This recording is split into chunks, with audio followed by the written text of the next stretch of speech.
नमस्ते। मैं हूं डॉक्टर अनुभूति उपाध्याय, साइकियाट्रिस्ट। आज हम बात करेंगे गेमिंग डिसऑर्डर के बारे में। गेमिंग कुछ हद तक बहुत ही फन होता है, बट अगर वो इतना एक्सेसिव हो जाए कि उसका हमारी लाइफ पे नेगेटिव इम्पैक्ट पड़ने लगे, तो फिर वो एक डिसऑर्डर माना जाता है। गेमिंग डिसऑर्डर एक तरीके का बिहेवियरल एडिक्शन होता है और इसके लक्षण क्या क्या होते हैं, आइए जानते हैं। समय का कंट्रोल नहीं रहता है लोगों को, जो कि गेमिंग डिसऑर्डर का शिकार होते हैं। वो खेलते ही चले जाते हैं, उन्हें टाइम का कुछ भान नहीं रहता, कंट्रोल नहीं रहता है समय पे। वो अपनी प्रायोरिटी गेमिंग को ही मान लेते हैं। अपने कुछ काम हुआ या फिर होमवर्क हुआ या घर का कुछ रिस्पॉन्सिबिलिटीज़ हुआ, वो सब भूल भुला के सिर्फ गेमिंग को ही वो प्रायोरिटी देने लगते हैं। वो अपने गेमिंग की हैबिट्स को छुपाते हैं, वो बताते नहीं हैं और कम बताते हैं कि हमने इतना सा ही खेला या थोड़ा सा ही खेला। अपने रियल लाइफ इमोशन से एस्केप करने के लिए वो ज़्यादा वर्चुअल वर्ल्ड में गेमिंग खेलने लगते हैं।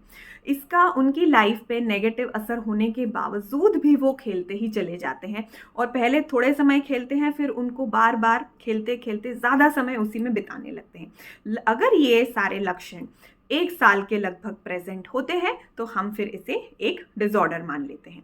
अब ये एडिक्शन होता क्यों है?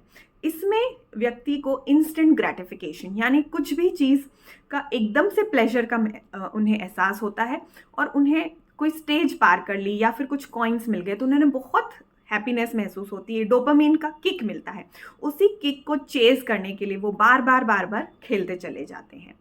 अब इससे ना सिर्फ उनकी मेंटल हेल्थ पे बल्कि उनकी फिजिकल हेल्थ पे भी असर पड़ने लगता है। अपनी हाइजीन पे ध्यान नहीं दे पाते हैं, बहुत ही आइसोलेटेड रहते हैं। दूसरी मानसिक समस्याएं जैसे एंजाइटी, डिप्रेशन, ये सब डेवलप होने लगते हैं। आंखों में स्ट्रेन होने लगता है।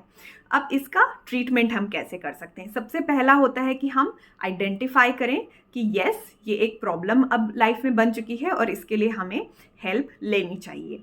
तो पेरेंट्स और आसपास के जितने भी लोग हैं, उन्हें स्पेसिफिकली बच्चों में ध्यान रखना है कि अगर उनका बच्चा एक्सेसिव टाइम स्पेंड कर रहा है गेम्स खेलने में तो इसका इलाज ज़रूर करवाएं।